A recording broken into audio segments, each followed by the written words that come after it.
Hey everybody, welcome back to Gran Turismo 3. Oh hell yeah. Where's my 240SX boys at? Let me hear ya. You know what I'm saying? God, this car's so legendary. The 240SX Fastback Type X, you guys. Of course, in Midnight Purple Pearl. God, isn't that pretty? Oh. Let me get my thumbnail, I totally forgot. Was too busy admiring the beauty. 494 horsepower, 1,037 kilograms front engine, rear wheel drive with an inline 4, dual overhead cam turbo, you guys, let's go. The 240SX. I can actually say that we really are getting into some nice cars now, you know, NSXs, 240s and stuff. Yeah. We're starting to drive some nice stuff now. Alright, the new king of the Top Speed Challenge, you guys. The Acura NSX. And the long time, man, this car was champion for a long time. This car is like friggin' Hall of Fame status, you know, for the Maximum Speed Challenge. Like, holy. We need 173.8 to reach the board. And a bunch of 7s to beat that NSX.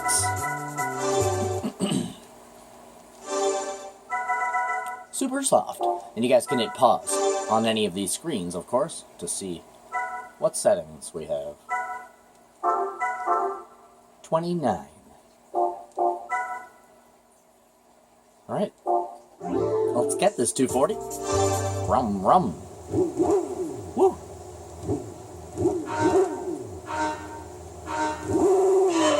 Oh.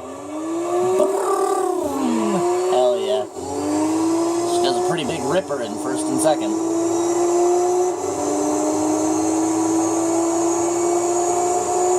Love the R32 spoiler on this car, man. If anybody doesn't know, that's actually the same spoiler from the R32. Oh, 176.1. Same. See if we can get a little bit of downhill. No. 176.1. 11th. At least it still makes it on the board. Yeah, the spoiler on the Type X is actually the same spoiler from an R32. The stilts are just slightly higher. So the stilts that actually hold the spoiler onto the back of the car, for the 240, they're like an inch taller. I'll show you in a second. Oh, there it is, the 240 Type X, you guys, 176.1. Got on the board by 0.1. Jesus.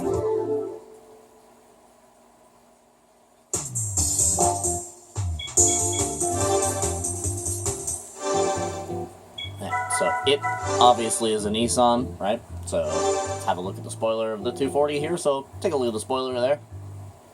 See the way that it's shaped. We'll wait for the car to come around backwards here so you can really see what I'm trying to say here. So on the R32, the wings of the spoiler, like the little side pieces of the spoiler, the canards, they actually attach to the R32 itself. But you can see here on the 240SX, it's actually lifted up by about 2 inches, and you can see the stilts in the center right through the little canards on the side. So you can see right there that the sides of the spoiler are not actually connected to the car because it's a little bit lifted up by about 2 inches. All right, now let's take a look at the... Not the GTST. Where's the normal R32?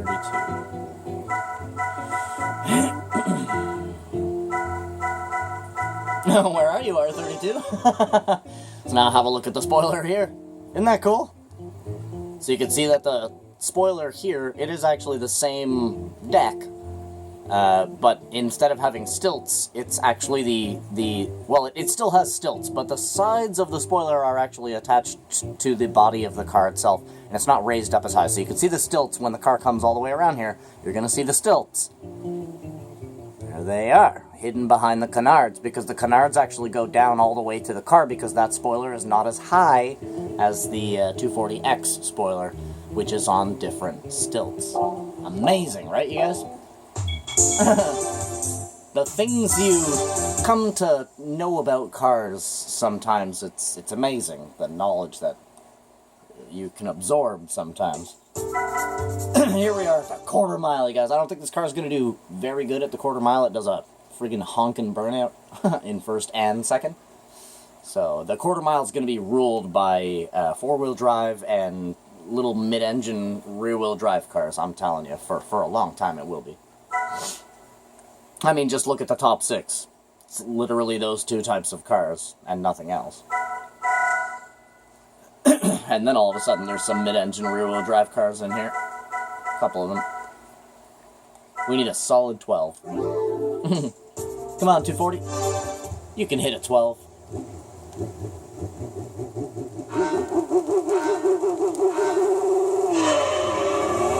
Push, push, push, push. Go, go, go, go, go. Go, baby, go, baby, go. We're gaining speed pretty fast. Nope, not on the board.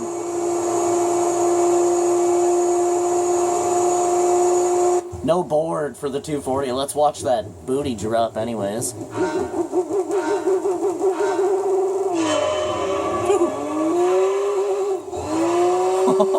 Yeah, it did a pretty big burnout in first. We even made smoke and everything.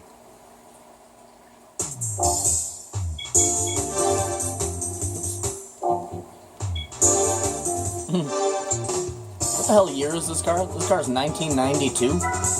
Pretty sure this is a 1992, but let me just... Yeah. What races are here? Apricot, Grand Valley. Gotta bring this car out at nighttime, for sure.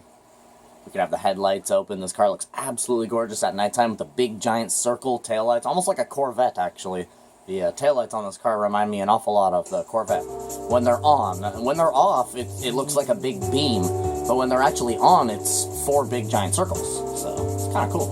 Alright, let's get warmed up. Yeah, you'd be surprised to learn that if you've never seen the taillights on this car, they actually are just circles, even though they're inside of a big horizontal beam. See what I mean?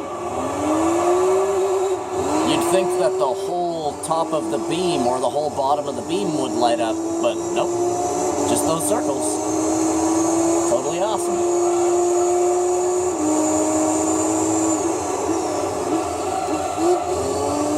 Whoa.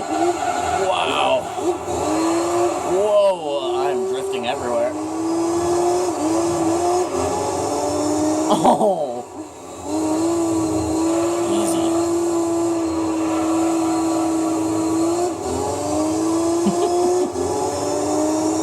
She's a dancer, that's for sure. Come on, come on, come on, tighten up. Rah!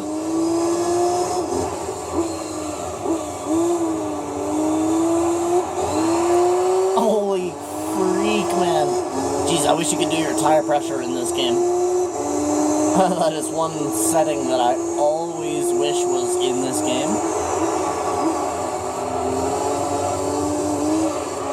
Come on, turn.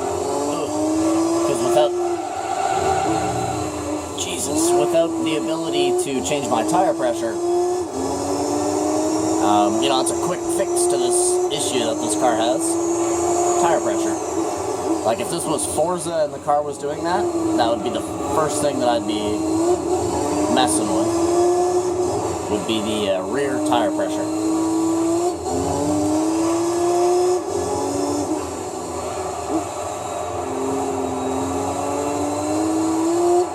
And if you're wondering, I would take a little bit of PSI out to make the tire a little bit more flabby so that it grabs the road a little bit.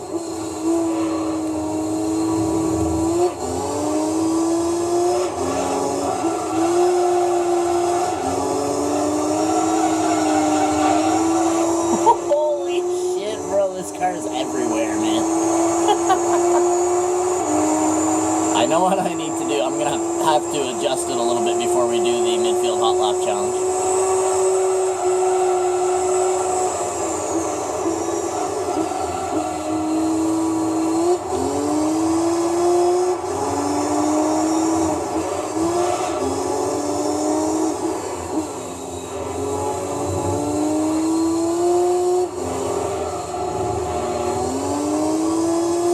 know what to do to fix, not to fix, but to help the issue. 240s are pretty peppy cars. I mean, this is actually one of the most used cars for drifting. It makes sense that it's a slippery car, right? Why else would you want a slippery car other than for drifting? Ladies and gentlemen, this is literally the answer as to why so many people choose this car as a drift machine, either the 180 or the 240.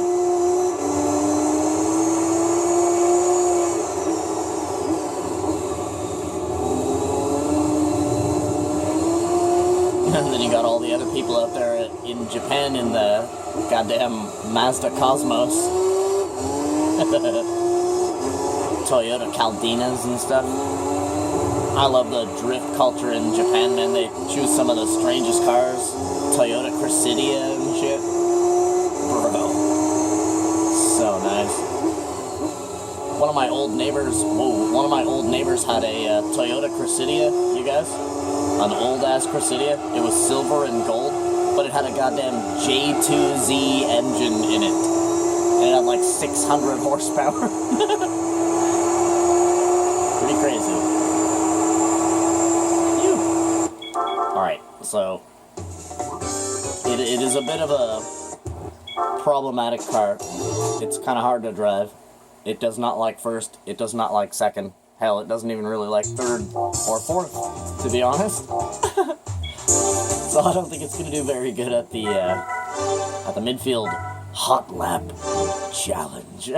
But I mean, we've been surprised before, right? I think I'm going to end up spinning out on all 3 of these laps here, I'll tell you that. Just because of the way that I do the midfield hot lap challenge, and I'm trying to push the car, obviously, to get the best time that I possibly can out of it. We're going to lose control. But I'm going to do a little bit of an adjustment here. Lift the car up a little bit. I'm going to take that camber off of there. Soften the suspension in the back a little bit on the stabilizers, just so that when I hit the gas, it has a little bit more of a booty drop rather than like a stiffness, like a you understand what I mean? Keep the brakes there. We'll do initial torque. Turn up that limited slip for initial torque. Not fuck with anything else. That should at least help the issue a tiny bit. But here goes nothing, you guys. See them records. Once again, still forever, goddammit, the Opel Speedster 109 706. That car is a magnate. We need 112 431, set by the new Beetle RSI. Alright. Come on, 240. We got this.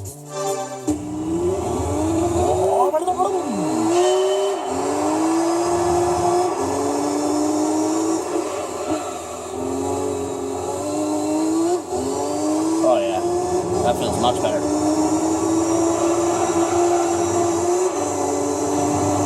Oh yeah, I feel a little bit more confident in this car's abilities. All right, here we go. Nissan 240 across the line.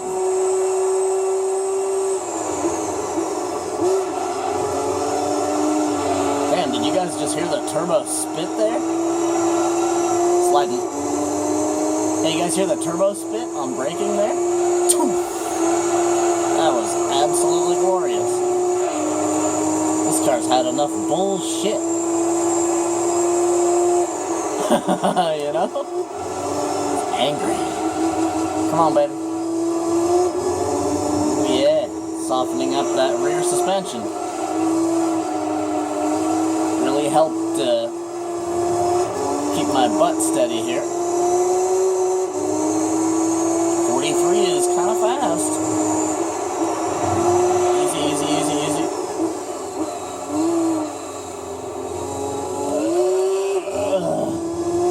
Hell yeah. pointed it in a straight line there. I just pointed it in a straight line and gassed out second so that we wouldn't spin or anything. Ooh, we're actually going pretty quick here, you guys. Whoa, solid 112 by the 240.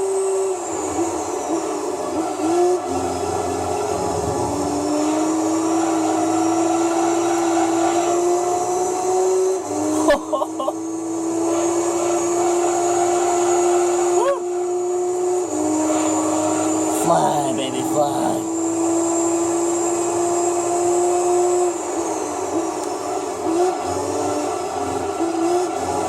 Come on, come on, come on, come on.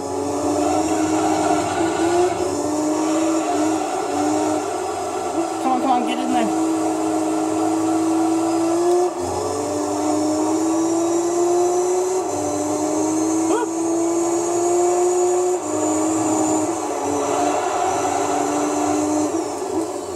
What an amazing recovery that was. I locked up my brakes there, if you guys are wondering.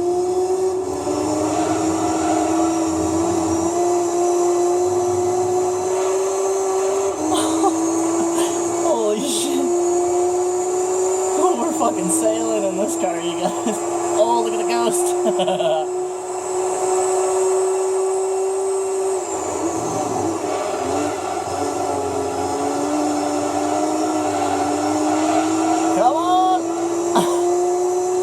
It's so hard to stop it from drifting. Real heavy on the steering wheel.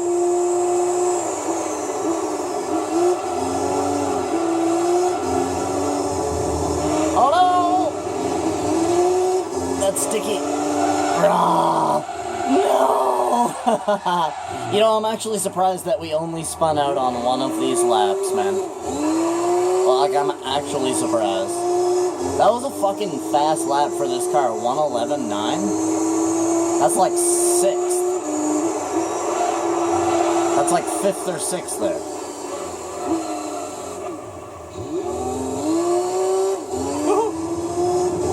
This car's got a gas pedal on it. I'll tell you guys that. Little fire-breathing dragon, man. Whew. Nasty. And there it is for the 240 SX, you guys. Blinky, blinky, blinky.